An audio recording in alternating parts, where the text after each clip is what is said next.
Good morning students. Welcome to online classes ABN and PRR College of Science.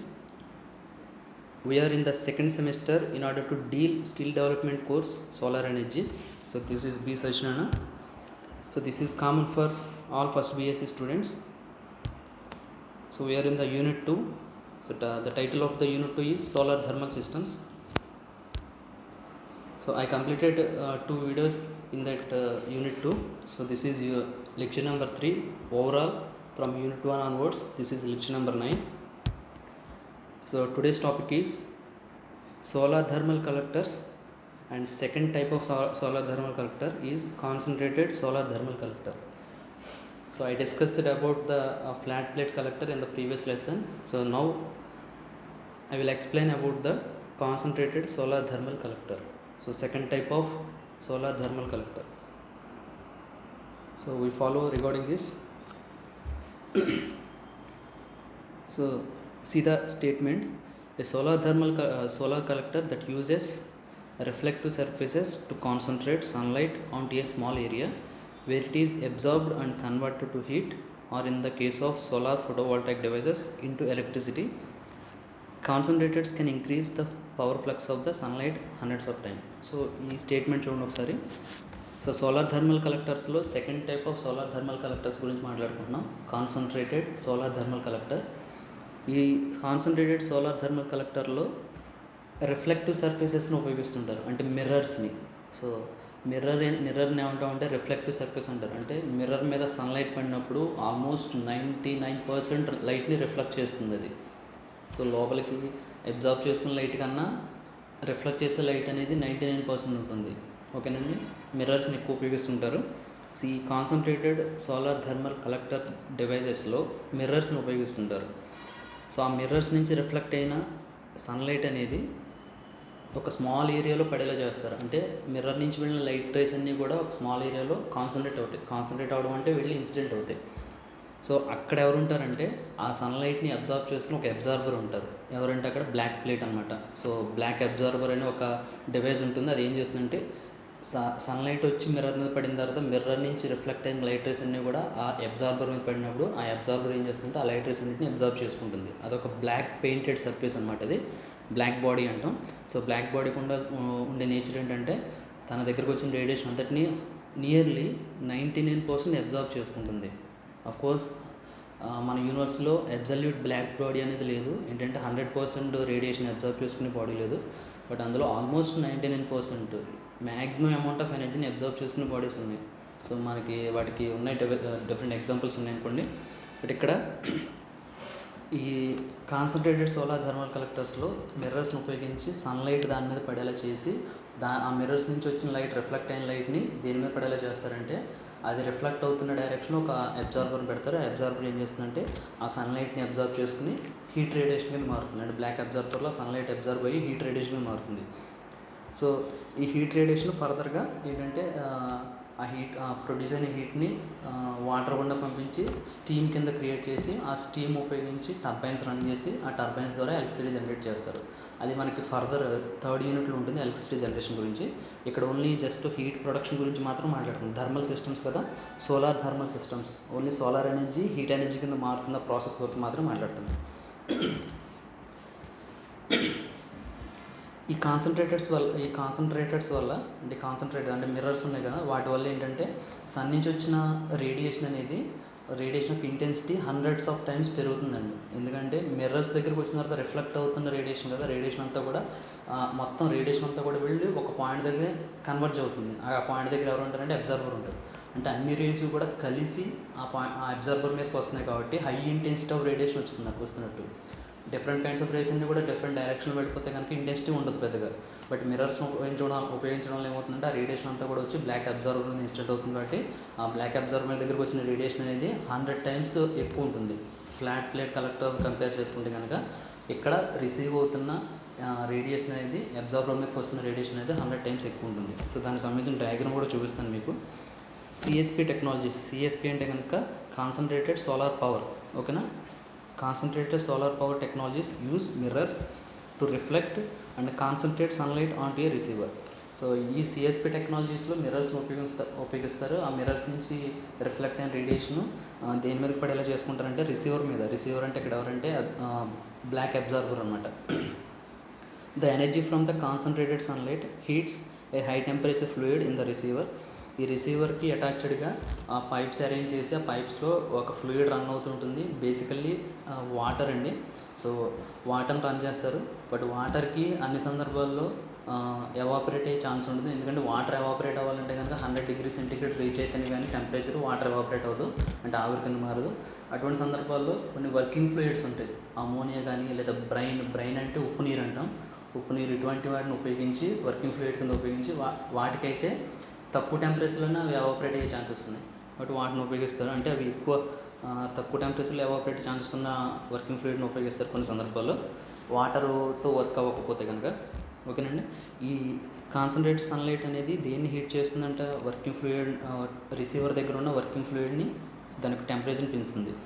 This heat also known as thermal energy can be used to spin a turbine or power an engine to generate electricity. ఈ heat అనేది దేనికి ఉపయోగపడుతుందంటామా? ఈ heat అనేది working ఫ్లూయిడ్కి transfer చేస్తే ఆ working fluid ఏంటంటే ఎప్పుడైతే heat ఎనర్జీని వర్కింగ్ ఫ్లూయిడ్ తీసుకుంటుందో, ఆ వాటర్ తీసుకుంటుందో, ఆ స్టీమ్ ప్రొడ్యూస్ అవుతుంది. ఆ స్టీమ్ని టర్బైన్స్ గుండా పంపించి, అంటే స్టీమ్తో రన్ అయ్యే టర్బైన్స్ ఉన్నాయి, స్టీమ్తో తిరిగే టర్బైన్స్ ఉన్నాయి. టర్బైన్స్ దేనికి అటాచ్డ్గా ఉంటాయి అంటే జనరేటర్కి అటాచ్డ్గా ఉంటాయి. సో టర్బైన్ తిరిగితే కనుక జనరేటర్ తిరుగుతుంది, జనరేటర్ తిరిగితే కనుక ఎలక్ట్రిసిటీ ప్రొడక్షన్ జరుగుతుంది. సో ఈ విధంగా ఓకే సిఎస్పి టెక్నాలజీస్లో మిర్రర్స్ని ఉపయోగించి రేడియేషన్ అంతటిని కూడా ఒక పాయింట్ దగ్గరికి గ్యాదర్ అయ్యేలా చేసి అక్కడ ఆ రిసీవర్ మీదకి పడేలా చేసుకుని ఆ రిసీవర్కి అటాచ్డ్గా వర్కింగ్ ఫ్లూయిడ్ ఉంటుంది. ఆ వర్కింగ్ ఫ్లూయిడ్ వేడెక్కేలా చేసి ఆ వర్కింగ్ ఫ్లూయిడ్ నుంచి వచ్చిన వ్యాపర్స్ని ఉపయోగించి ఎలక్ట్రిసిటీ జనరేషన్ చేస్తారు. ఆ ఎలక్ట్రిసిటీ జనరేషన్ మెథడ్స్ అన్నీ కూడా నెక్స్ట్ యూనిట్లో మాట్లాడతాం. సో ఇందులో బేసిక్గా ఈ కాన్సన్ట్రేటెడ్ సోలార్ థర్మల్ కలెక్టర్స్లో బేసిక్గా 3 టెక్నాలజీస్ ఉన్నాయి. ఈ concentrated solar thermal collectors technologies 3 ఉన్నాయి. అవి ఏంటంటే పవర్ టవర్ సిస్టమ్స్, అంటే టవర్ను ఉపయోగించి హీట్ని అబ్జార్బ్ చేసి దాని నుంచి ఎలక్ట్రిసిటీ జనరేషన్ చేస్తారు.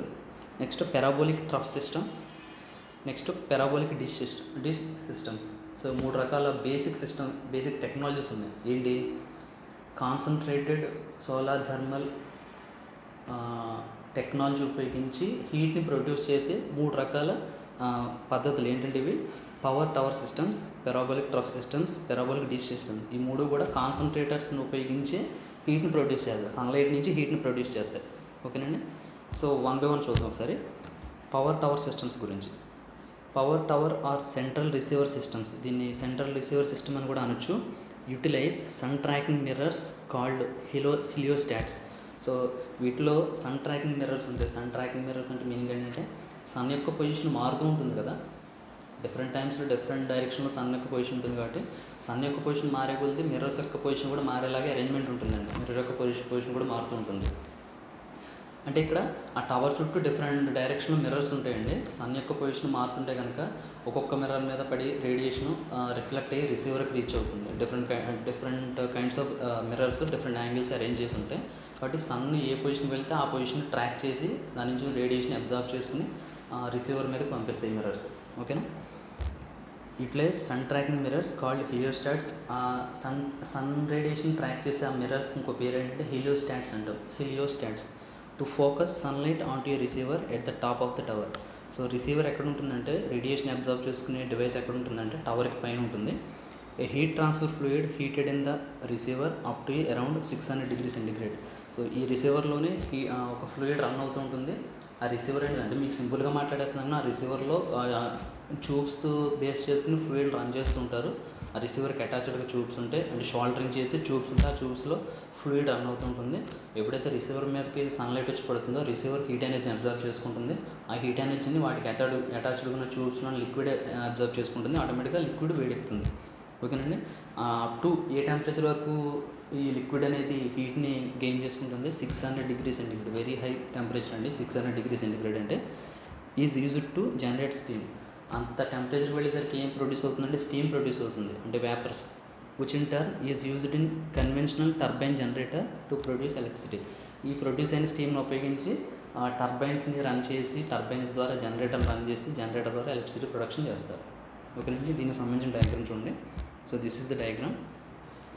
చూడండి డిఫరెంట్ డైరెక్షన్స్లో మిర్రర్స్ని అరేంజ్ చేశారు. సన్ నుంచి వచ్చే రేడియేషన్ ఏ డైరెక్షన్లో రేడియేషన్ వచ్చినా సరే అవి అబ్జర్వ్ చేసుకుని రిఫ్లెక్ట్ చేస్తాయి. దీని మీదకి టవర్ మీద ఒక రిసీవర్ ఉంది కదా, సెంట్రల్ రిసీవర్, దాని మీదకి రేడియేషన్ ఇన్సిడెంట్ చేస్తాయి. ఇక్కడ చూడండి మొత్తం ఏ డైరెక్షన్లో సన్ పొజిషన్ ఉన్నా సరే దాని నుంచి వచ్చిన రేడియేషన్ని ఒక పర్టికులర్ పాయింట్ దగ్గర మీట్ అయ్యేలా చేస్తుంది, అంటే రిసీవర్ మీదకి పడేలా చేస్తుంది.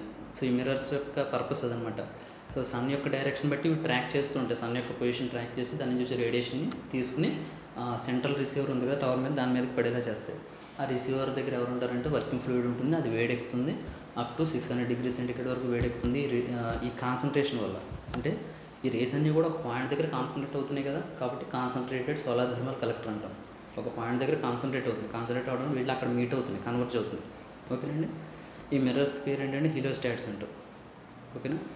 Next parabolic trough systems. So trough అనే దానికి మీనింగ్ ఏంటంటే, దీనికి మీకు ఈజీగా అర్థం అవ్వాలంటే కనుక, మనం ఒక కోకోనట్ని బ్రేక్ చేసినప్పుడు, అంటే 2 పీసెస్ కింద బ్రేక్ చేసినప్పుడు ఆ కోకోనట్ ఎలా కనిపిస్తుందంటే ఒక పీస్ని కన్సిడర్ చేసుకుంటే కనుక దట్ ఈస్ కాల్డ్ ట్రఫ్ అనమాట. అంటే డెప్త్ ఉంటుంది కదా, ఆ కోకోనట్ పీస్కి డెప్త్ ఉంటుంది కదా, ఆ డెప్త్ పొజిషన్ ఏంటంటే కర్వేచర్, ఆ కర్వేచర్ పొజిషన్ ఏంటంటే ట్రఫ్ అంటాం.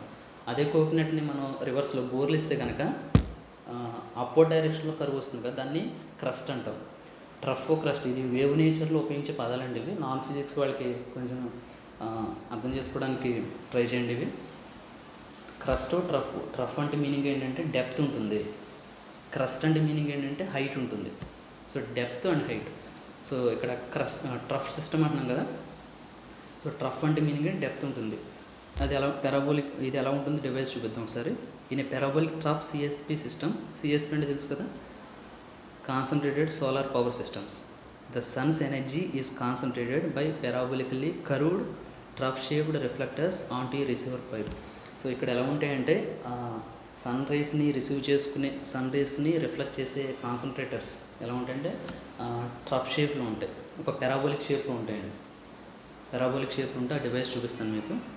The heat absorber tube running along about a metre above the curved surface of the mirrors. ఈ మిర్రర్స్, ఈ కర్వ్డ్ సర్ఫేస్ మిర్రర్స్ ఉన్నాయి, పెరాబోలిక్ షేప్ ఉన్న మిర్రర్స్ ఉన్నాయి చూడండి. ఆ మిర్రర్స్కి along the length tubes arrange చేస్తారు. ఆ ట్యూబ్లో ఏది రన్ అవుతుందంటే వర్కింగ్ ఫ్లూయిడ్ రన్ అవుతుంటుంది. సో ఎప్పుడైతే ఈ సన్ రేడియేషను ఆ పెరాబోలిక్ షేప్లో ఉన్న, ట్రఫ్ షేప్లో ఉన్న మిర్రర్స్ మీద పడినప్పుడు ఆ రేస్ అన్నీ కూడా ఈ ట్యూబ్స్ మీద కాన్సన్ట్రేట్ అవుతాయి, ఈ ట్యూబ్స్ మీద పడేలా చేస్తారు. చేసినప్పుడు అందులో ఉన్న వర్కింగ్ ఫ్లూయిడ్ వేడెక్కుతుంది. ఓకేనా. The temperature of the heat transfer fluid flowing through the pipe, usually thermal oil, is increased from 293 degrees centigrade to 393 degrees centigrade. ఈ పెరాబోలిక్ షేప్ ఉన్న మిర్రర్స్కి అటాచ్డ్ ఉన్న ట్యూబ్స్లో వర్కింగ్ ఫ్లూయిడ్ మీద ఈ సన్ రైస్ పడినప్పుడు వాటి మీద పడేలా ఎవరు చేస్తున్నారు, ఈ ట్రఫ్ షేప్డ్ ఉన్న ఈ పెరాబోలిక్ కాన్సన్ట్రేటర్స్ చేస్తాయి. సో ఎప్పుడైతే వర్కింగ్ ఫ్లూయిడ్ మీదకి ఆ రేడియేషన్ పడుతుందో అందులో వర్కింగ్ ఫ్లూయిడ్ వేడెక్కుతుంది. ఎంత టెంపరేచర్ కంటే మ్యాక్సిమం 393 డిగ్రీ సెంటిగ్రేడ్ వరకు రేజ్ అవుతుంది. రేంజ్ ఏంటంటే 293కి వెళ్ళిన తర్వాత అక్కడి నుంచి మ్యాక్స్ ఎంతవరకు వెళ్తుందంటే 393 వరకు వెళ్తుంది. ఓకేనా. అండ్ ఆ హీట్ని దేన్ని ఉపయోగిస్తారంటే థర్మల్ పవర్ ప్లాంట్లో, అంటే ఎప్పుడైతే అంత వాటర్ ఆ టెంపరేచర్ వేడెక్కిందో స్టీమ్ ప్రొడ్యూస్ అవుతుంది. ఎందుకంటే వాటర్ 100 డిగ్రీ సెంటిగ్రేడ్ దగ్గరే ఎవాపరేట్ అయిపోతుంది. బట్ ఇక్కడ వాటర్ ప్లేస్లో ఏం ఉపయోగిస్తారు, థర్మల్ ఆయిల్ని ఉపయోగిస్తారు. ఈ థర్మల్ ఆయిల్కి బాయిలింగ్ టెంపరేచర్ ఎక్కువ అండి, అంటే ఎక్కువ టెంపరేచర్ ఇస్తేనే కానీ బాయిల్ అవ్వదు. ఎంత ఎక్కువ టెంపరేచర్ అంటే 293 డిగ్రీ సెంటిగ్రేడ్ నుంచి 393 డిగ్రీ సెంటిగ్రేడ్ వరకు ఇది వెళ్ళగలదు. అక్కడికి వెళ్ళిన తర్వాత ఈ థర్మల్ ఆయిల్ అనేది ఎవాపరేటర్ కింద మారుతుంది. సో ఈ మారిన వేపర్స్ అనేవి హై ఎనర్జెటిక్, అందులో చాలా హీట్ ఎనర్జీ ఉంటుంది. ఆ హీట్ స్టీమ్ తోటి ఒక టర్బైన్ రన్ చేసి దాని నుంచి జనరేటర్ రన్ చేసి ఎలక్ట్రిసిటీ ప్రొడక్షన్ చేస్తారు. ఓకేనండి. ఈ parabolic trough CSP system diagram చూడండి ఒకసారి, ఈ విధంగా ఉంటుంది. సో అర్థమవుతుంది కదా, ట్రఫ్ అంటే డెప్త్ ఉంటుంది, అంటే గ్రూ, సిలిండ్రికల్ గ్రూ షేప్ ఉంటుంది. గ్రూ అంటే గుహ అనమాట. సో డెప్త్ ఉన్న పెరాబోలిక్ షేపు. వాటికి మధ్యలో చూడండి సోలార్ ఫీల్డ్ పైప్స్ ఉన్నాయి చూడండి, అంటే సోలార్ ఎనర్జీని రిసీవ్ చేసుకునే పైప్స్ ఉన్నాయి కదా. సో మీకు సన్లైట్ వచ్చి పడటం, రిఫ్లెక్ట్ అయ్యి ట్యూబ్స్ మీద పడటం కూడా చూపిస్తున్నాడు మీకు ఇక్కడ. ఈ ట్రఫ్ షేప్లో అంటే కర్వేచర్ ఉంది కాబట్టి ఆ కర్వేచర్ మీద పడినప్పుడు రేడియేషన్ రిఫ్లెక్ట్ అవుతుంది. ఆ రిఫ్లెక్ట్ అయిన రేడియేషన్ దేని మీదకి వెళ్ళి పడుతుంది, ట్యూబ్స్ మీదకి పడుతుంది. ఆ ట్యూబ్స్లో ఎవరు రన్ అవుతున్నారంటే వర్కింగ్ ఫ్లూయిడ్ రన్ అవుతుంది. ఆ వర్కింగ్ ఫ్లూయిడ్ ఏంటంటే up to 293 or 393 degree centigrade వరకు రీచ్ అవ్వగలదు. ఆ వర్కింగ్ ఫ్లూయిడ్ థర్మల్ ఆయిల్ని ఉపయోగిస్తారు బేసిక్గా ఈ సిస్టము. సో హీట్ అయిన వర్కింగ్ ఫ్లూయిడ్ నుంచి ప్రొడ్యూస్ అయిన స్టీమ్స్ని ఉపయోగించి టర్బైన్స్ రన్ చేస్తారు. టర్బైన్స్ని ఉపయోగించి జనరేటర్ రన్ చేస్తారు. దాని ద్వారా ఎలక్ట్రిసిటీ ప్రొడక్షన్ జరుగుతుంది. ఓకేనండి. సో ఇక్కడ అబ్జార్బర్ ట్యూబ్స్, అంటే హీట్ని అబ్జర్వ్ చేసుకునే ట్యూబ్స్. ఎక్కడి నుంచి వచ్చిన హీట్ని? ఆ పెరాబోలిక్ షేప్డ్ ట్రఫ్ కాన్సన్ట్రేటర్స్ నుంచి వచ్చిన రేడియేషన్, రిఫ్లెక్టింగ్ రేడియేషన్ని అబ్జర్వ్ చేసుకునే ట్యూబ్స్ అవి. సో రిఫ్లెక్టర్, ఏది రిఫ్లెక్టర్? పెరాబోలిక్ షేప్లో ఉన్న ఒక మిర్రర్, అది మిర్రర్ అన్నది. అదంతా కూడా along the mirror tubes arrange చేసి ఉంటాయి. సో ఆల్మోస్ట్ 1 మీటర్ లెంత్ అనమాట అది. ఓకేనా. ఇంకోటి ఏంటంటే ఈ సోలార్ ఫీల్డ్ పైపింగ్. ఈ solar field water working fluid అనేది ఇన్లెట్ అవుట్లెట్ జరుగుతూ ఉంటుంది. ఒక ట్యూబ్లోంచి ఎంటర్ అవుతుంటుంది, ఒక ట్యూబ్లోంచి బయటకు వస్తూ ఉంటుంది వర్కింగ్ ఫ్లూయిడ్. ఓకేనండి. నెక్స్ట్ థర్డ్ టైప్ చూద్దాం, పారాబోలిక్ డిష్ సిస్టమ్స్. సో ఇవి ఎలా ఉంటాయి ఒకసారి చూడండి. సో ఈ విధంగా ఉంటుంది పారాబోలిక్ డిష్ అనేది. సో ఒక డిష్ షేప్లో ఉంటుందండి పారాబోలిక్ షేప్లో డిష్ షేప్లో ఉంటుంది. ఒకసారి చూడండి. A parabolic dish system consists of a parabolic shaped point focus concentrator in the form of a dish. So ఇది కూడా పారాబోలిక్ షేప్లో ఉంటుంది, బట్ ఏ ఫామ్లో ఉంటుందంటే ఒక డిష్ అనమాట. మనకి టాటా స్కై కానీ లేదా ఎయిర్టెల్ కానీ డిష్లు చూస్తుంటాం కదా, అవి ఏ షేప్లో ఉంటాయండి? ఆ షేప్లోనే ఈ డివైస్ ఉంటుందన్నమాట. That reflects solar radiation on to receiver mounted at the focal point. So ఆ డిష్ మీద పడిన రేడియేషన్ రిఫ్లెక్ట్ అయ్యి, ఇది కూడా ఒక మిర్రర్ అండి, డిష్ షేప్లో ఉంటుంది, అది కూడా ఒక మిర్రరే. దాని పడిన రేడియేషన్ రిఫ్లెక్ట్ అయ్యి దేని మీద పడుతుంది వెళ్ళి చూడండి ఒకసారి. రేడియేషన్ వెళ్ళి ఇక్కడ సెంట్రల్ రిసీవర్ అని ఉంది కదా, ఇక్కడ చూడండి. మిర్రర్ మీద పడిన తర్వాత రేస్ అన్నీ కూడా ఒక పర్టికులర్ పాయింట్ దగ్గర మీట్ అవుతాయి వెళ్ళి, అంటే కన్వర్జ్ అవుతాయి. ఎక్కడైతే కన్వర్జ్ అవుతున్నాయో ఆ పర్టికులర్ కన్వర్జ్ అయ్యే పాయింట్ని ఉంటాం అంటే focal point of that mirror. ఆ మిర్రర్ యొక్క ఫోకల్ పాయింట్ అంటాం. రేస్ అన్నీ కూడా వెళ్ళి ఆ పర్టికులర్ పాయింట్ దగ్గర కన్వర్ట్ అవుతుంది. మనం ఇప్పుడు చిన్నప్పుడు ఒక ఎక్స్పెరిమెంట్ చేసేవాళ్ళం ఏంటంటే మ్యాగ్నిఫైర్ ఉపయోగించి ఒక పేపర్ని బర్న్ చేయడానికి ట్రై చేసేవాళ్ళం కదా మనం. So magnifier sun rays magnifier మీద పడిన తర్వాత వెళ్ళి పేపర్ మీద పడుతుంటాయి. మనం మ్యాగ్నిఫైర్ని అడ్జస్ట్ చేస్తూ ఉంటాం, పైకి కిందకి అడ్జస్ట్ చేసి చివరికి ఆ పేపర్ బర్న్ అయ్యేలా చేస్తాం. ఆ పేపర్ బర్న్ అవుతుందని మీనింగ్ ఏంటంటే మ్యాగ్నిఫైర్ మీద పడిన రేస్ అన్నీ కూడా, మొత్తం రేస్ అన్నీ కూడా వెళ్ళి ఆ పేపర్ దగ్గర కన్వర్జ్ అవుతున్నాయి. ఎన్నైతే రేస్ పడుతున్నాయి అవన్నీ కూడా ఆ పేపర్ దగ్గర వెళ్ళి కలుస్తున్నాయి. అన్ని రేస్ వెళ్ళి ఆ పేపర్ దగ్గర కలుస్తున్నాయంటే హై ఎనర్జీ దాని దగ్గరికి వెళుతున్నట్టే కదా. నెంబర్ ఆఫ్ రేస్ అన్నీ కూడా కలిసి ఒక పాయింట్ దగ్గర మీట్ అవుతున్నాయంటే అక్కడ ఎక్కువ ఎనర్జీ గ్యాదర్ అవుతున్నట్టు. అంత ఎక్కువ ఎనర్జీ ఉంది కాబట్టి పేపర్ అనేది బర్న్ అవుతుంది. ఆ ఉండే ఎనర్జీ ఏంటి? హీట్ ఎనర్జీ కాబట్టి ఆ పేపర్ బర్న్ అయిపోతుంది. అదేవిధంగా అక్కడ పేపర్ ఏ పాయింట్ దగ్గర అయితే బర్న్ అవుతుందో, మ్యాగ్నిఫైయింగ్ లెన్స్ నుంచి ఏ దూరంలో అయితే బర్న్ అవుతుందో ఆ దూరాన్ని ఏమంటాం అంటే ఫోకల్ పాయింట్ అంటాం. దీనికి ఆ మ్యాగ్నిఫైయింగ్ లెన్స్ అంటే భూతద్దం అంటారు కదా దానికి. అదేవిధంగా ఆ మిర్రర్ మీద పడిన రేస్ అన్నీ కూడా ఒక పర్టికులర్ పాయింట్ దగ్గర కన్వర్జ్ అవుతాయండి, అంటే మీట్ అవుతాయి. ఆ పాయింట్ అంటే ఫోకల్ పాయింట్ అంటాం. ఆ ఫోకల్ పాయింట్ పొజిషన్లో రిసీవర్ని పెడతారు. రిసీవర్ అంటే రేడియేషన్ అబ్జర్వ్ చేసుకునే ఒక బాడీ. బ్లాక్ కలర్లో చూపిస్తున్నాడు కదా రిసీవర్ ఆర్ ఇంజిన్ అనొచ్చు. Okay. These concentrators are mounted on a structure with a 2-axis tracking system to follow the sun. ఈ కాన్సన్ట్రేటర్స్ ఏంటంటే కింద ఒక స్టాండ్ కనిపిస్తుంది కదండి. ఈ స్టాండ్ అరేంజ్ ఎలా ఉంటుందంటే సన్ యొక్క పొజిషన్ మారుతుంటే కనుక ఈ మిర్రర్ యొక్క పొజిషన్ కూడా మార్చుకునే విధంగా ఉంటుంది. దాన్ని ఏమంటే 2-axis సిస్టమ్ అంటుంది దాన్ని. సో సన్ యొక్క పొజిషన్ ట్రాక్ చేసే విధంగా తిరుగుతూ ఉంటుంది అనమాట. సన్ యొక్క పొజిషన్ ట్రాక్ చేసే విధంగా అరేంజ్మెంట్ ఉంటుంది. దాని మొబిలిటీ ఉంటుంది అనమాట.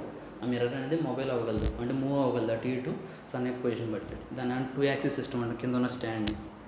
ఓకే అండి. The collected heat is typically utilized directly by a heat engine mounted on the receiver moving with the dish structure. So ఈ కలెక్ట్ చేసిన హీట్ అంతా కూడా ఏంటంటే ఇక్కడ బ్లాక్ రిసీవర్ కనిపిస్తుంది కదా, దానికి అటాచ్డ్గా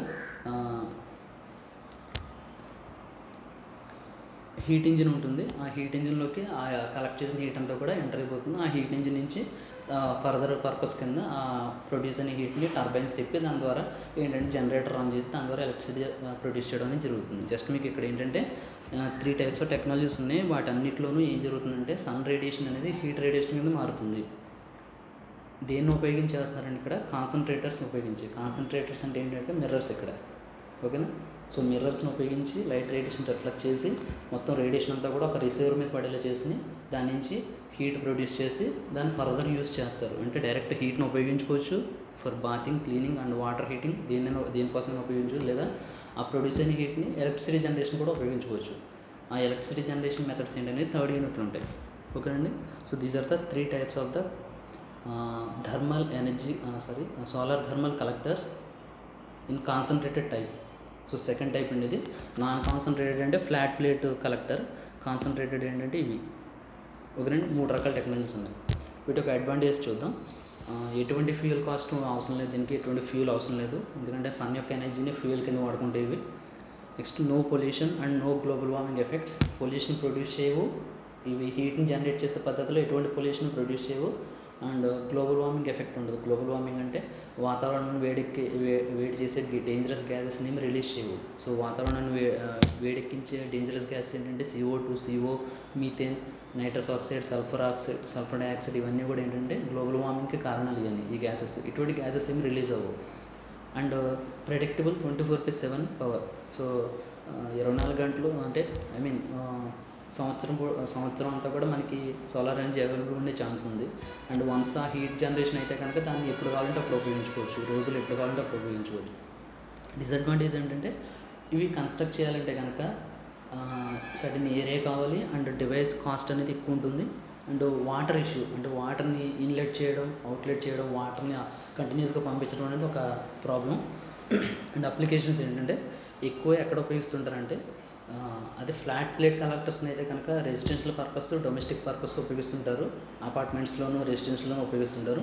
బట్ ఇక్కడ జనరేట్ అయ్యే కాన్సన్ట్రేటెడ్ సోలార్ థర్మల్ కలెక్టర్ నుంచి జనరేట్ అయ్యే హీట్ అనేది వెరీ హై అమౌంట్ కాబట్టి దీన్ని సోలార్ పవర్ ప్లాంట్స్లో ఉపయోగిస్తుంటారు, ఈ ప్రొడ్యూస్ అయిన హీట్ని. ఈ సోలార్ పవర్ ప్లాంట్లో ఈ హీట్ని ఉపయోగించి టర్బైన్స్ రన్ చేసి దాని ద్వారా ఎలక్ట్రిసిటీ జనరేషన్ చేస్తారు. అంటే సోలార్ పవర్ ప్లాంట్స్లో ఉపయోగించే సోలార్ థర్మల్ కలెక్టర్స్ ఏంటంటే కాన్సన్ట్రేటెడ్ సోలార్ థర్మల్ కలెక్టర్స్. ఓకేనండి.